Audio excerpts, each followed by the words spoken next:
Hello students, চলে এসেছি তোমাদের সামনে আইএসসি ফাইনাল রিভিশনের জন্য ম্যারাথন সিরিজের দ্বিতীয় ভিডিও নিয়ে। আজকের ভিডিওর বিষয় তোমাদের 2026-এর জন্য সর্বাপেক্ষা ইম্পর্টেন্ট যে কবিতা, সেই কবিতা কবি বীরেন্দ্র চট্টোপাধ্যায় রচিত রাস্তা কারো একার নয়। প্রথমেই বলবো কবিতার স্পেলিং, কবির নামের স্পেলিং, কবিতায় ব্যবহৃত প্রত্যেকটা শব্দের স্পেলিং খুব ভালোভাবে শিখবে, বাক্য গঠন বিষয়ে সচেতন হবে। এইগুলো যদি তোমাদের গ্রিপে থাকে তাহলে আজকের ভিডিওই তোমাদের হাতিয়ার। এই ভিডিওতে আমি সেই প্রশ্নগুলোই তোমাদের সামনে রাখবো যে প্রশ্নগুলো থেকেই তোমরা কিন্তু এক্সামে প্রশ্ন পাবে একেবারে নিশ্চিতভাবে, আমি বলতে পারি। তাহলে চলো আমরা শুরু করি আমাদের আজকের ভিডিও। রাস্তা কারো একার নয়, বীরেন্দ্র চট্টোপাধ্যায়। এই কবিতাটা কবির কোন মূল গ্রন্থ থেকে নেওয়া হয়েছে? অথচ ভারতবর্ষ তাদের, এই মূল গ্রন্থ থেকে নেওয়া হয়েছে। কবিতার মধ্যে বেশ কিছু অংশ কিন্তু একেবারে লার্ন করে রাখতে হবে, তাই সেগুলো আমি পরপর বলছি, তোমরা অবশ্যই মনে রাখার চেষ্টা করবে। কবিতায় ব্যবহৃত রাস্তা শব্দটির অর্থ কী বা কোন রাস্তার কথা কবি কবিতায় আলোচনা করেছেন? এই রাস্তা সাধারণ মানব চলাচলের কোনো সড়ক পথ বা মেটে পথ নয়। এই রাস্তা হচ্ছে মানব সভ্যতার অগ্রগতির যে পথ, সেই পথ। কবি কবিতায় কাদের বিরোধের কথা বলেছেন? কবি কবিতায় সেই রাস্তা দিয়ে চলা দুই বিষয়ের কথা বলেছেন, ধর্ম এবং বিজ্ঞান। ধর্ম এবং বিজ্ঞানের বিরোধ নিয়েই কবির এই কবিতা। আচ্ছা, ধর্ম কি? ধর্ম মানুষকে শক্তি যোগায়, বেঁচে থাকবার শক্তি। বিপদে শান্তি খুঁজে পায় মানুষ এই ধর্মের মাধ্যমে। এই ধর্ম মানুষকে রসদ যোগায় বেঁচে থাকার, আর মানুষকে করে তোলে স্থির বুদ্ধি সম্পন্ন। অন্যদিকে বিজ্ঞান কি? বিজ্ঞান হলো প্রগতির বাহক, যা এনে দেয় মানুষের আধুনিক পথে এগিয়ে চলার যে বিষয়, সেটা বিজ্ঞানকে বাদ দিলে কখনোই হতো না। অতএব আমরা পরিষ্কার বুঝতে পারছি বিজ্ঞান এবং ধর্ম আমাদের প্রত্যেকের কাছেই কিন্তু গুরুত্বপূর্ণ দুই বিষয়। একে অপরকে ছেড়ে দিয়ে মানুষ কখনোই বেঁচে থাকতে পারবে না, কিন্তু তবুও এদের লড়াই এবং সেই লড়াইতে কে জেতে, এটাই হচ্ছে এই কবিতার বিষয়। কবিতায় কবি বলেছেন ধর্মবিজ্ঞানের মধ্যে রাস্তা নিয়ে প্রায়শই লড়াই লাগে।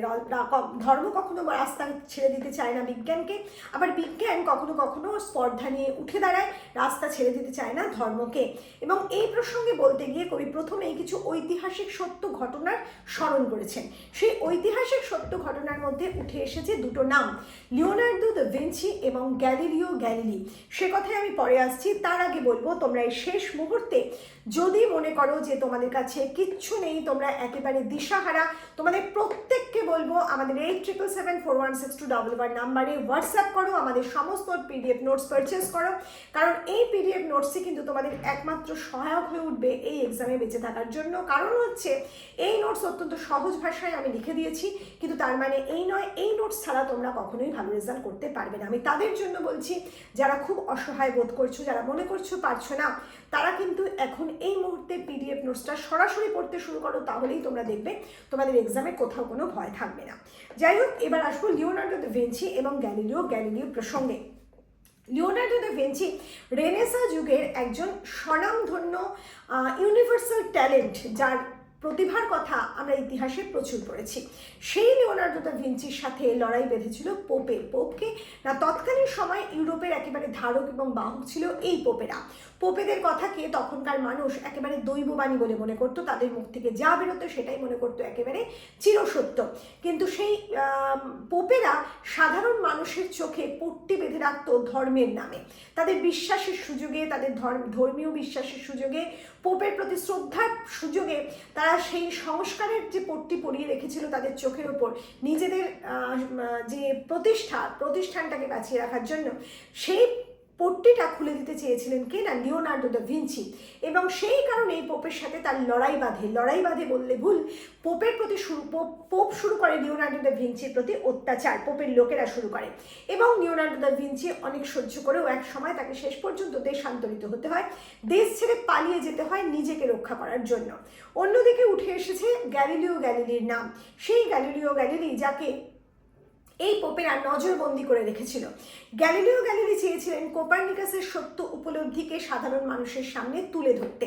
কোপার্নিকাস প্রমাণ করেছিলেন যে সূর্য নয়, পৃথিবী ঘুরছে সূর্যের চারধারে, কিন্তু পোপেরা নিজের মুখে বলেছেন মানুষকে সূর্যই দেবতা, সূর্যই ঘুরছে পৃথিবীর চারধারে। কাজে সেই সত্য যদি মিথ্যে হয়ে যায়, মানুষ তাহলে পোপকে ভুল বুঝবে, এবং পোপ তখন সেই কারণে গ্যালিলিও গ্যালিলিকে কিছুতেই প্রতিষ্ঠা করতে দিলেন না সেই সত্য, বরং তাকে করলেন নজরবন্দি। তাকে একেবারে অকেজো বানিয়ে দেওয়া হলো এবং গ্যালিলিও গ্যালিলিকে সর্বদা পাহারা দিত কে না ধর্মের পেয়াদারা। এই ধর্মের পেয়াদা আসলে ওই পোপদেরই পাহারাদার, পোপের অনুগামীরা। সেই তাদের কথা বলতেই কিন্তু কবি ধর্মের পেয়াদা কথাটা উল্লেখ করেছেন। আচ্ছা, এবার কবি বলছেন তাহলে সেই সময় মানুষরা কি ভুলে গেল গ্যালিলিও সেই সত্যকে? তা তো হয়নি। ধর্ম এক সময় সরে গেছে, বিজ্ঞানকেই পথ ছেড়ে দিতে হয়েছে। কারণ কি, বিজ্ঞান প্রমাণ করে দিয়েছে সেই সত্যকে, যে সত্য প্রমাণ করতে চেয়েছিলেন একদিন লিওনার্দো দা ভিঞ্চি বা গ্যালিলিও। কাজেই সত্য যে উপলব্ধি, বিজ্ঞান যে সত্যকে তুলে ধরে একেবারে পুঙ্খানুপুঙ্খভাবে প্রমাণের মাধ্যমে, সেই সত্য একদিন প্রতিষ্ঠা পাবেই। ধর্ম যখন একেবারে স্পর্ধার সাথে নিজেকে প্রতিষ্ঠা করতে চাইবে, তখন কিন্তু লড়াইতে সে টিকে থাকতে পারবে না, তাকে রাস্তা ছাড়তে হবে। তখন রাস্তায় এগিয়ে যাবে বিজ্ঞান। আবার ঠিক উল্টোটা কবি তুলে ধরেছেন বিজ্ঞানের ক্ষেত্রে। কবি বলেছেন বিজ্ঞানও কিন্তু ততদিন বেঁচে থাকবে যতদিন মানুষের জন্য প্রেমের কথা বলবে, প্রেমের গান গাইবে।